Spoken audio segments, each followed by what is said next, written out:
Big Brew for National Homebrew Day is this Saturday. If you haven't found a Big Brew event yet, just head over to the American Homebrewers Association's website to find a nearby celebration. Celebrate the best hobby there is this Saturday by visiting homebrewersassociation.org for event details. That's homebrewersassociation.org.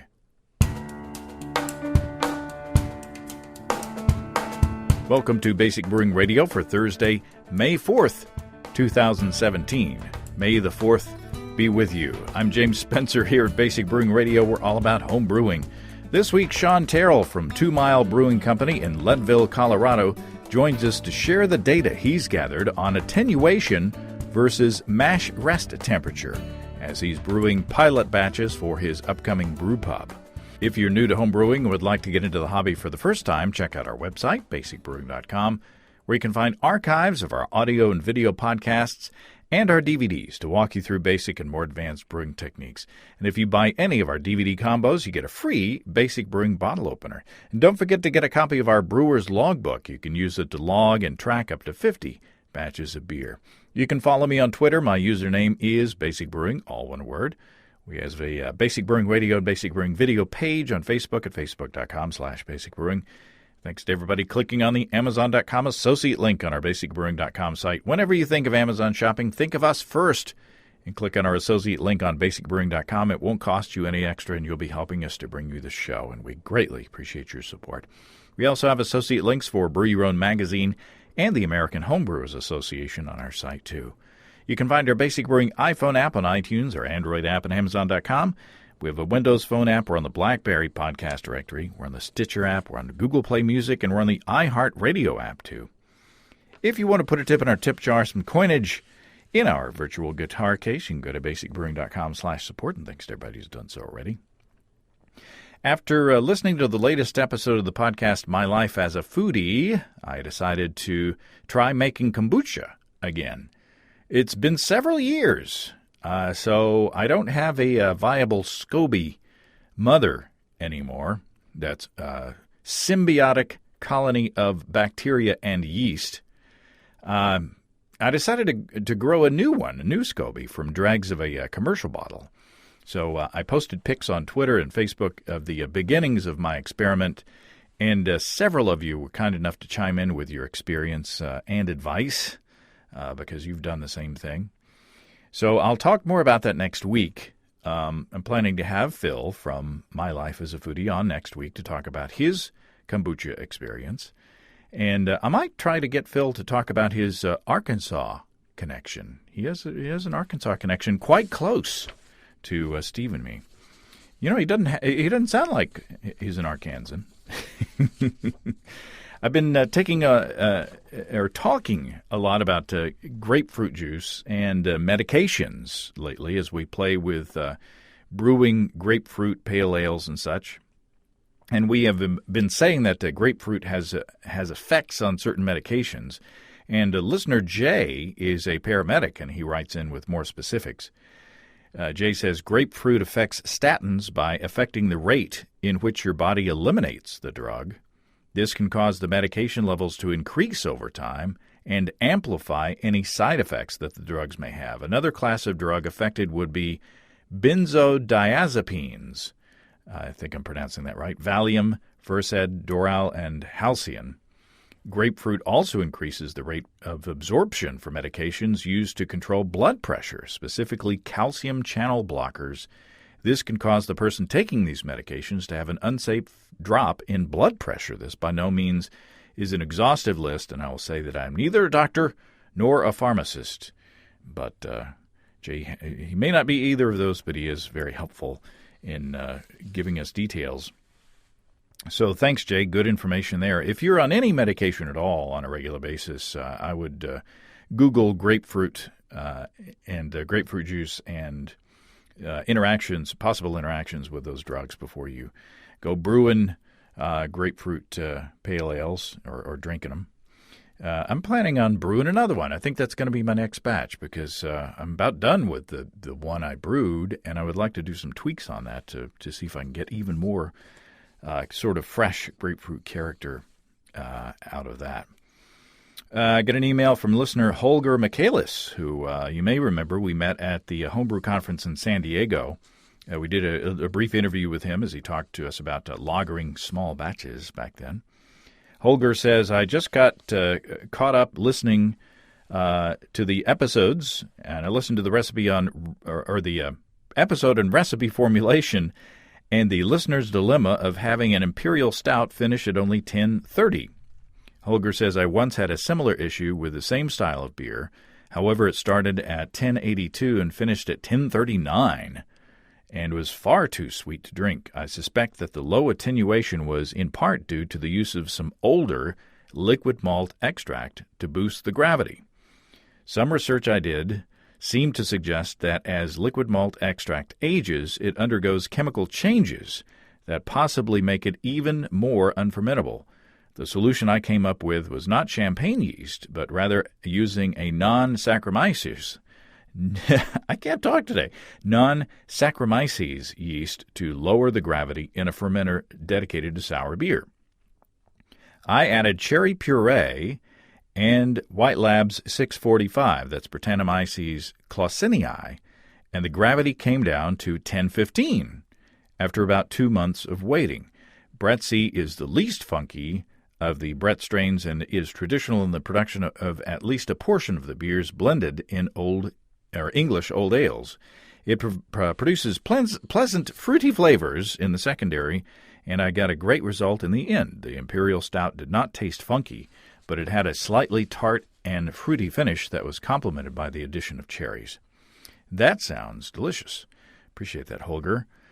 Sean and I talk a little bit about the champagne yeast question later in today's interview.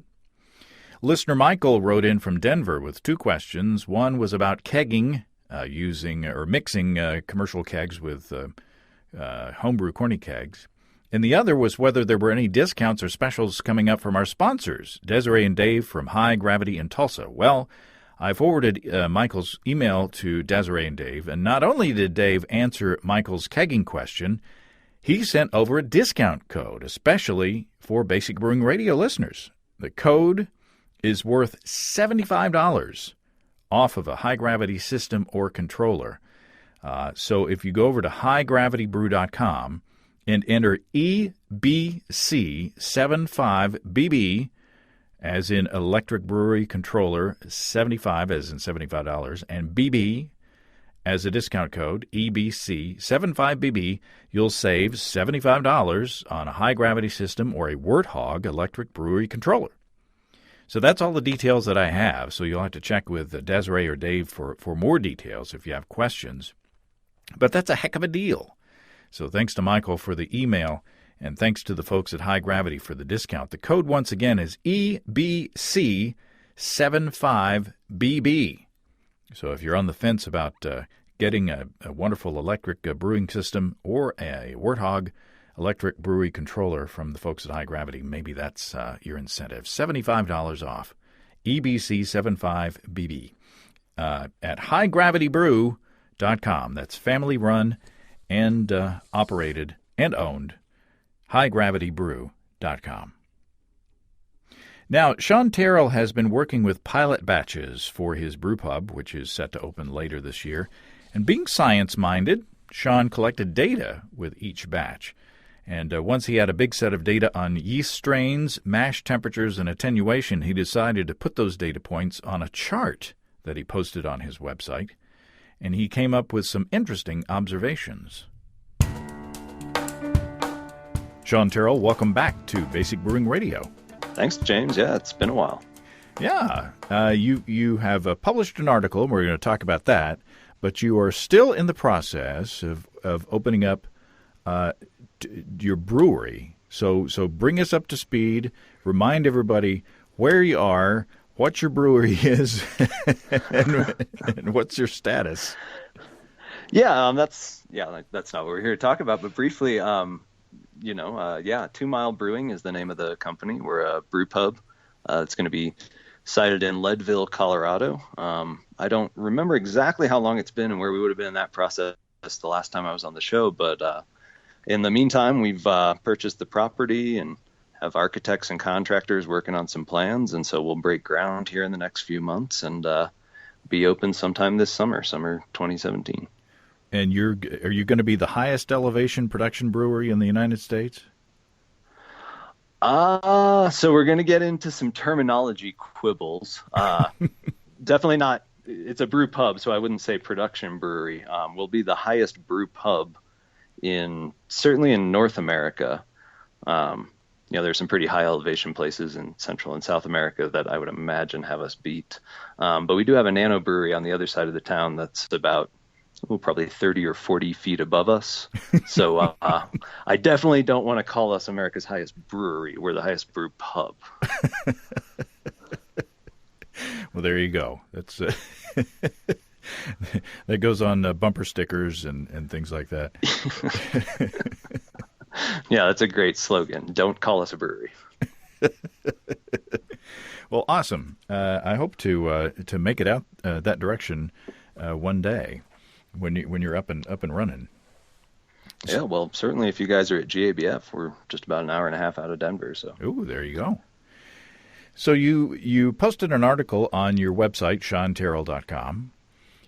You have been playing around with pilot batches, I'm assuming, for your brewery, and you've been making some observations in relation to 3 of your yeast strains that you're using. So talk about the article. Talk about your observations. What's your focus with this piece? So basically, yeah, with the pilot batching, as anyone who's gone through that process knows, you're doing, just repeated rebrews of, if not identical, very similar batches. And so I started to realize that this gives you the opportunity to actually collect some data that's pretty well controlled. You have minor variations from batch to batch. That's just inevitable. It's an agricultural process. But you can really tweak some of those parameters and almost do them one at a time, even within your normal brewing. If people are going to do a controlled experiment looking into this kind of thing, I'd probably do, 1 liter or 2 liter batches of wort that wouldn't even turn into drinkable beer at the end. This is all just my actual brewing. So you're working with these 3 different yeast strains, and you're collecting data on the attenuation. In other words, their ability to efficiently eat sugars in the batch, right? Correct. Or not necessarily the yeast's ability to eat sugars, although, spoiler alert, I think that's what some of these results are going to come down to. But presumably when you make a batch of wort for an all-grain beer, there's some set attenuation limit. There's a degree of fermentability to the wort, and a yeast can only ferment that wort to that limit. And you sort of make the assumption that in healthy fermentation, you'll get to or near that limit. And you would kind of expect that to be the same for different yeast strains. Obviously, you get all sorts of different flavor impacts from yeast, but we don't necessarily think about choice of strain having a huge impact on attenuation for the most part. And what we saw here was not necessarily that case. And for instance, Steve Wilkes and I had a conversation a couple of shows ago where we talked about playing with gravity in recipe formulation, and talking about one of the numbers that you can use when playing with gravity is figuring out your starting gravity or your original gravity before fermentation. And the other number that you are concerned about is the final gravity, or that point where you end up after fermentation. And when you, or at least the common knowledge is that when you do all grain brewing, you can, by manipulating such factors as mash temperature, you can control the fermentability of that wort. In other words, if you ferment or if you mash at a lower temperature in the saccharification range, you get a more fermentable wort. If you mash higher in the saccharification range, you get a less fermentable wort. So is that basically the assumption that you're working on before you started collecting the data? Yeah, certainly I was expecting to see something close to that. And really what caused me to start looking at this particular issue with temperature more in depth was that I was brewing these batches that were, nearly identical and brewing them back to back in a lot of cases, tweaking the mash temperature by just a degree or two and not actually necessarily seeing that correlation that I would have expected. And so then I realized I had enough data points here that I could sit down, plot them graphically. And when you look at those trends, you see that that nice linear relationship that we, would kind of expect just from a textbook knowledge of brewing isn't necessarily the case. Now, what are the variables? Now, not each of these recipes is the same, obviously. So, what are the variables that you're dealing with in this equation, so to speak? Right. Yeah, there are. By the nature of these being some pilot batches, there are definitely some commonalities, and in fact, a lot of them are, like I said, the same or at least very similar recipes. But we have. Oh gosh, I think, let me see here. I did actually break it out. It's 44 batches total that we're going to be talking about. And those are 17 different base recipes.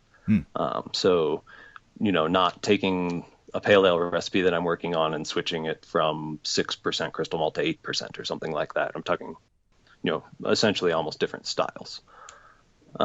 So there are some controls in there because this is all one brew house. These are all my beers. It's the same base malts, not from strain to strain when we talk about the 3 different yeast strains, but within each strain, the base malt doesn't change. And I threw out any beers I had brewed that used any adjuncts or sugars, with the exception of when we talk about the Belgian strain. Most of my Belgian recipes, I do use some flaked wheat. That in conjunction with Pilsner is essentially my Belgian base malt. So while it's not a controlled experiment, and I want to, be clear about that, this is not laboratory data. And the plural of anecdote is not data, but there are some controls that are better than what you might see if you were just maybe a more typical home brewer sort of shotgunning some recipes. Mm-hmm. And the same, the wort was the same thickness, or the liquor to grist ratio was the same in all these? Definitely not. There's a pretty wide gravity range, and I batch sparge at home. So my liquor to grist ratio changes depending on the original gravity. I'm sparging for equal runoffs. It's not too extreme. The total gravity range on these is from 10 to 19 Plato. That's 1040 to 1079 specific gravity. So a pretty good spread there too. And, of course, you might see some effects on attenuation just from those high gravity fermentations. And what are the 3 yeast strains that you looked at? So my house strains are, for my American ales, I use yeast 1272, which is Anchor's Liberty strain, not the lager strain, the steam strain, but the one that they use for their ales. The lager is yeast 2206, which is, I'm not sure it's actually public knowledge where that comes from. It's Weihenstephaner number 206. It's one of the oldest banked yeast strains in the world. Very popular lager strain. And then the Belgian is 3522, which is the Schoof strain. And talk about, you've got a graph up on your chart. So, this is an audio podcast and people are listening while they're jogging. Right. So talk about your results. Okay, if you're talk jogging, about the data. Close your eyes so you can visualize this. And if you're driving, do so as well, right? No, just a joke. So if you were to go read the article, you'll look at this graph that's featured pretty prominently, and you'll see 3 different colored lines. Hopefully you're not colorblind. And we have a very large number of data points for the 1272 because that's the strain I brew with the most. And the other 2 somewhat less so, although the 3522, the Belgian, covers a pretty good range. The The lager's a bit of a mixed bag. The data's a little more scattered than I'd like, and there aren't as many points as I like because I don't have refrigeration for my fermenters at home, so I can only brew lagers about 6 months a year. But I think there's enough data to see some trends and certainly at least start a conversation. So it does look a little busy. There are some lines that are plotted through it to try to chart the averages. But yeah, when people initially look at the graph, please don't despair and close the page immediately. So basically, if I can give my non-scientific layman's overview of the graph, there's a green line that is the Belgian strain, right? Correct. It's behaving pretty nicely. The graph starts on the left-hand side with the temperatures being low, and it goes toward the right-hand side with the temperatures being higher, and then from the top to the bottom you have the attenuation. So one would assume if the rules are working, the lower the temperature, the higher the attenuation, and the higher the temperature, the lower. And the green line, the Belgian line, pretty much, goes in a fairly straight line down, as you would expect it to. So that one seems to be behaving as we would expect it, right? Yeah, it's actually shockingly linear, considering that this isn't even a properly controlled study. R squared, if people care about curve fits, is 0.95 for those 8 data points. It's very nearly a straight line. We could almost just label it the expected yeast behavior line. And then the red line. Then we get into the fun stuff. The red line, which is the lager strain, it starts going downhill, and then it takes a little jump. It goes back up.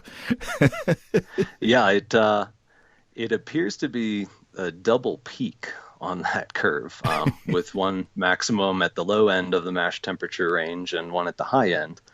That is, like I was saying, the smallest data set, and unfortunately I only have data points from 65 C to 69 degrees C for that strain, which is basically the whole normal single infusion mash range.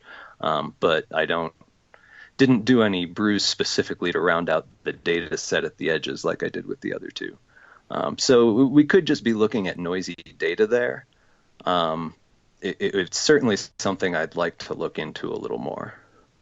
Well, when you get your brew pub up and going, you'll hopefully have refrigeration there. So, well, yeah, you don't necessarily want to experiment with 250 gallons of beer at a time, though. Why not? That's what these 5-gallon batches are for. And then the blue line is the American ale yeast, and it does a little dance there. It is the first part of it, or the first half of the line, is almost straight across if you were to average it out, and then it takes a little dip after that and starts going downhill. And that is the one that you've got the most data points for. Correct, yeah. And that's really the one that's probably the most interesting, or at least the one we can hypothesize the most about at this point, given the limited data set for the lager strain. But yeah, if you there are a couple of outliers that, of course you have to include them in the data set, but if you're looking at them, it seems pretty clear that there's a stalled fermentation at one of those temperatures, just based on how far off it is from the rest of the data. And if you throw that point out, it's actually a pretty nice curve, which is basically, like you were saying, more or less flat as far as attenuation from 64 degrees C, which is 147 Fahrenheit, all the way up to about 70, which is 158. And that's really the whole mash temperature range. People do mash outside of that. Of course, you can do whatever you want, particularly as a home brewer, but it would be pretty unusual to find a recipe that called out a mash temperature outside of that. And for this strain, at least for this collection of beers, within that range, mash temperature doesn't seem to matter much. Huh. And then above that temperature, we do see a really sharp drop off, as you'd expect as you get outside of the quote unquote normal mash range. Right. So the enzymes are being denatured more quickly up at that higher end of the range, one would think, and so they're not able to do their jobs as well, and so those carbohydrates aren't, the starches aren't being broken down into the fermentable sugars that the yeast likes. And at any point, correct me if I'm wrong on my pseudoscience here that I'm spewing. Sounds good to me so far. Yeah, the higher the mash temperature, the more alpha amylase is favored over beta amylase. And oh gosh, do I have that backwards? See, I didn't do my homework before. The beta is the lower one, I think.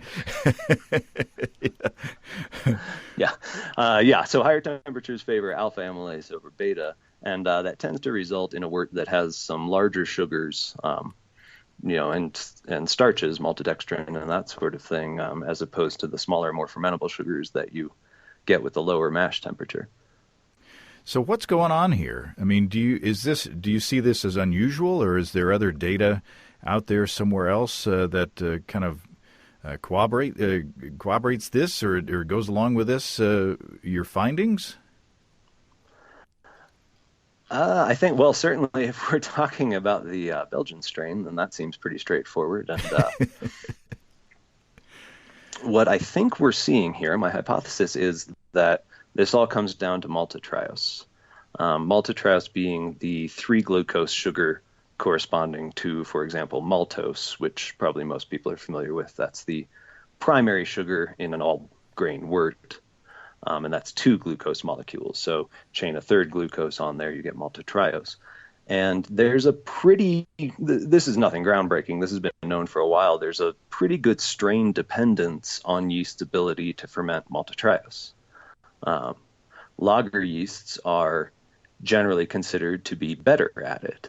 And so from that perspective, having a flat curve for the lager yeast attenuation makes sense. If you're producing more maltotriose than maltose at a warmer temperature, but the yeast can ferment it along with the maltose, you would expect it to ferment out, and you might not see a change in attenuation. So to that extent, I think the lager data probably makes sense too. This ale yeast, the 1272, is a little more interesting. There are ale yeasts that ferment maltotriose. They can be differentiated. I'm not going to genetics is far from my area to begin with, so I'm not going to pretend to read the names of the genes that are involved here, but yeast genetics is an area of research that's just kind of taking off as we speak, and I think we'll probably start to explain some of these variations. So the real question is, why is there this relatively flat attenuation curve for the ale yeast as well? And my guess, I won't even hazard to call it a hypothesis, is that I'm using raw 2-row as a base malt. And modern North American 2-row base malts are enzymatically just off the charts. They're the hottest, quote unquote, malts that have probably ever been produced in the industry.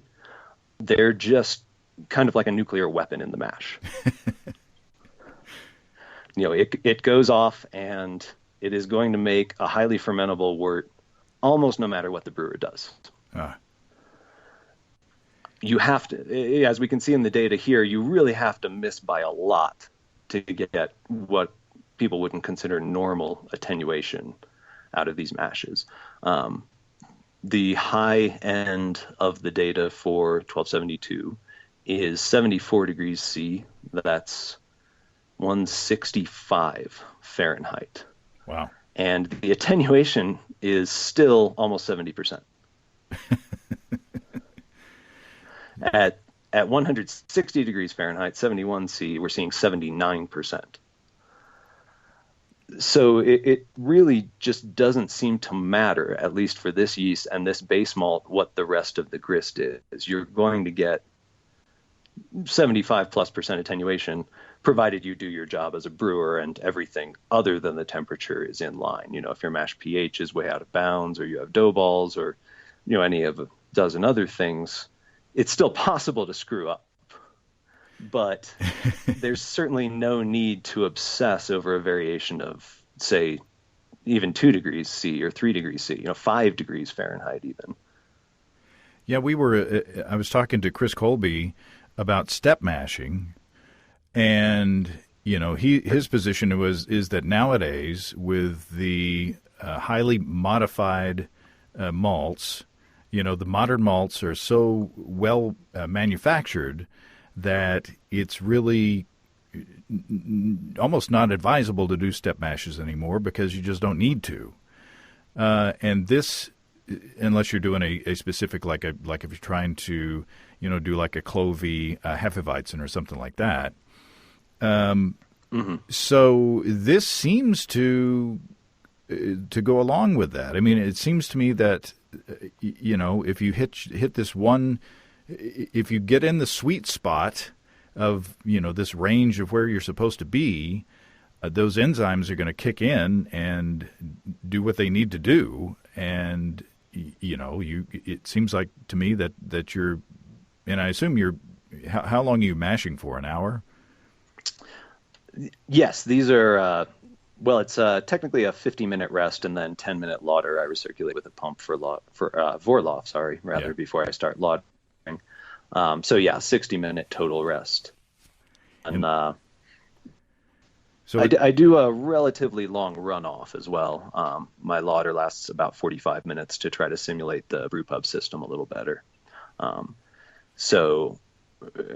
tried not to get into specific attenuation levels too much, because I suspect I'm seeing higher than a lot of people would with a faster, more typical for homebrew lauter. But I don't think that would impact the overall trend. And then you're using the same base malt with the Belgian strain as well? No, the Belgian and lager batches are all predominantly Weyermann Pilsner, with some of Weyermann's Munich, and in the case of the Belgians, most of them, like I said, also includes some flaked wheat. So that nice green line there that behaves as it is expected to, could that be because of maybe that Pilsner malt is not as well modified, or is it not as enzymatically powerful as the two-row? It's certainly possible. My suspicion, actually, when it comes to that Belgian strain in particular, is that it is a maltotriose issue. There are some pretty well-known Belgian strains, Saison du Pont being the sort of classic example, that is, if not known, at least widely believed to be a red wine yeast. That obviously has found some success making beer. And the wine yeasts, with I think only one exception, are completely incapable of fermenting maltotriose. And so if that is in fact the causal relationship here, that what we're seeing is some maltotriose dependence as far as the composition of the wort, that I think alone is enough to explain that nice linear relationship, that the yeast simply can't utilize that as a food source. Interesting. Now, here's something that may be germane to the conversation, or it may be a little bunny trail, but that's Belgian, not germane. It's Jermaine Pilsner. Channeling Steve Wilkes there for a second. Exactly. His presence is known. So oftentimes when homebrewers have a quote unquote stuck fermentation, if their beer finishes a little higher than they want it to, they will throw in some champagne yeast in there to finish out the fermentation. Now, if it's not finishing because it's hitting the upper end of the yeast's alcohol tolerance, you would think that would using champagne yeast could help. theoretically. But I mean, if it has to do with wort fermentability, could you run into a situation where using champagne yeast then wouldn't help? Yeah, and that's actually been my experience. I had heard that early on in my homebrewing career when I was, doing some extract brewing, and if, with extract had some of what I thought were stuck attenuations, just stuck fermentations, just based on them not attenuating to where I wanted, but were most likely just up against the fermentability limit of the extract. I think that's probably a pretty common issue for new brewers. Mm-hmm. And throwing champagne yeast in there did absolutely nothing, which in hindsight is what you would expect. I would also question just tossing, if you're up against an alcohol limit, most strains I've brewed with, really, until you get over 10%, there's no concern. And even up into the low teens, doesn't seem to be much of an issue. And throwing some dry yeast trying to rehydrate a 10% alcohol solution, I have to think that yeast is just going to die by and large. So that's kind of my diatribe on champagne yeast. You would be much better off, getting a nice healthy slug of yeast slurry from another batch of beer that's even the same strain and throwing that in, probably with more success. Yeah, I've gotten with US05 with my fruitcake barley wine. I've gotten like 12% alcohol, using just Savel US05. So I think that, and I don't know what the published tolerance is on that. I'm quite a bit lower, I'm sure. But yeah, I've used, I don't remember which of the brands it was, but one of those California ale yeasts, either 05 or 1056, for a 15, I believe it's 15.5% triple IPA. Wow.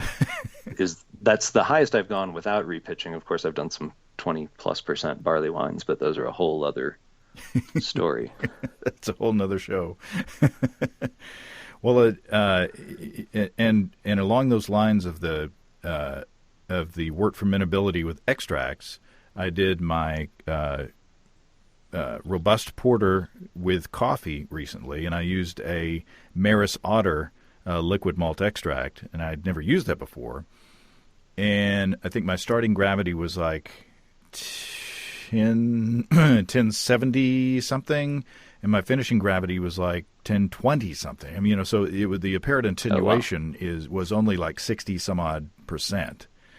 And I think that it's just because of the fermentability of that particular extract. I mean, it's a delicious beer, but if I were expecting it to finish down around around 10-12 or something like that, if I were a less experienced brewer, I might think that I had a stuck fermentation. Right, absolutely. So, I mean, that's not. It's probably a good idea to take a step back and say that above and beyond all of these sort of more minor factors that we're talking about, if you can taste a 2 or 3% difference in attenuation, you have a much better palate than anyone I've ever met. Yeah. I mean, it was a delicious beer, and I was quite happy with it. So, one thing is it depends on the style. If you want it to be big and chewy, and it is big and chewy, then be happy. So what? Yeah, I had the opposite problem with a batch I kegged today. My Imperial Porter over attenuated. Oh no! I was trying to get a little more body in there, and dang if it didn't go down to 1010. Whoops. So what do you do? An extra 0.5% booze. Drink it and move on. So what are the I've heard of people boiling up like a little maltodextrin. Oh.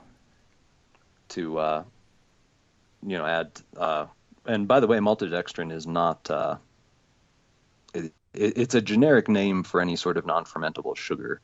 So there's no guarantee what you're getting when you buy maltodextrin. It could actually be maltotriose, which, if your yeast is capable of fermenting that, would not give you the result you expect.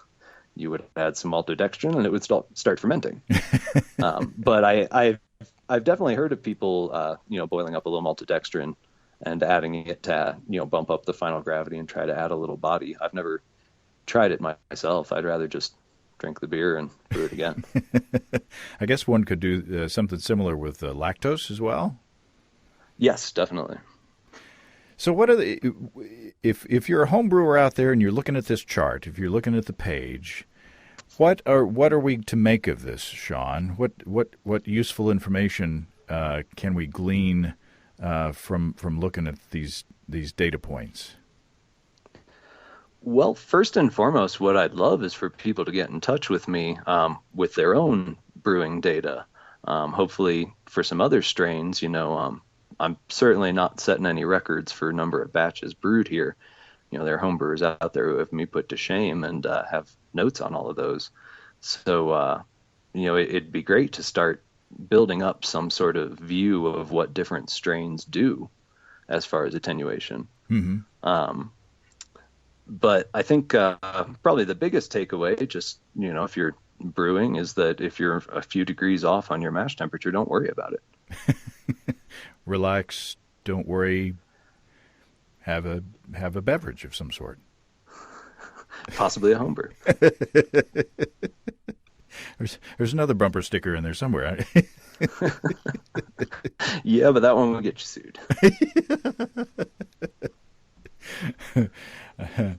Was very cool. I'm glad that you're still thinking of science while you're building your business, and I have a feeling that you're going to be brewing some killer beers up there in the rarefied air of being the highest brew pub in the United States.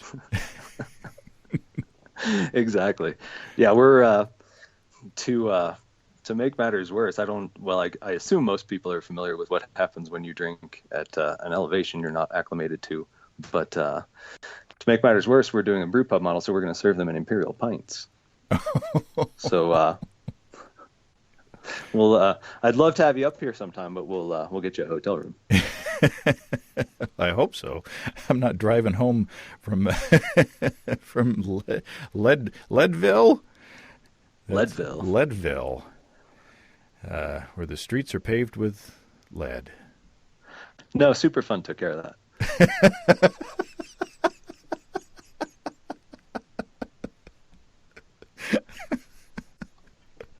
Got a shiny new high school, too. Well, there you go. All right, Sean. It's good to talk to you, as always. Yeah, likewise. And still not sure if I'm going to make it to NHC this year, but if I do, certainly we'll catch up there. Well, yes, we will. And we'll get a bigger car this time. Just one more seat. All right. Thanks, Sean. All right. Thank you, James. Good to talk to you. Well, thanks again to Sean. I'm going to wait till it's good and hot here in Arkansas and head for the hills in Colorado to visit Sean and the highest brew pub in North America. In the meantime, if you have brewing questions, show suggestions, or just want to say howdy, write to James at basicbrewing.com, or just fill out the contact form on basicbrewing.com, and please don't forget to tell us where you're from. Check out our support link where you can throw a couple of bucks into the tip jar by subscribing financially to our podcasts. Be sure to check out our DVDs, Extract Brewing and Partial Mashing, Stepping into All Grain, Low-Tech Lagering and Decoction Mashing, and Introduction to Wine Kits. You can find them all on our site. Get a free Basic Brewing bottle opener with any DVD combo. You can check out our Basic Brewing shirts in the store as well. You can find our logbooks where you can track and log up to 50 batches of beer. Check all those out at basicbrewingshop.com. Thanks to everybody who's continued to click at our Amazon.com link. We appreciate the support there. Featured products this week that were purchased through the link are Phone Soap 2.0, UV Sanitizer, and Universal Phone Charger. I don't even want to know what's on my phone. And OT 14209 Mystic Rainwater Collection System. Our whole region has been a rainwater collection system here recently. Thanks again, everybody. And remember, I can't tell who bought what, so no worries there. Just click on the Amazon.com logo on our site the next time you feel like Amazon shopping. We greatly appreciate your support. Don't forget you can also join the American Homebrewers Association and subscribe to Brew Your Own magazine through the associate links on basicbrewing.com. That's all until next time. Until then, thanks for listening, everybody. I'm James Spencer. Production help for Basic Brewing Radio and our website is provided by Kelly Dodson. Basic Brewing Radio is a production of Active Voicing. We'll talk to you next time, everybody. So long.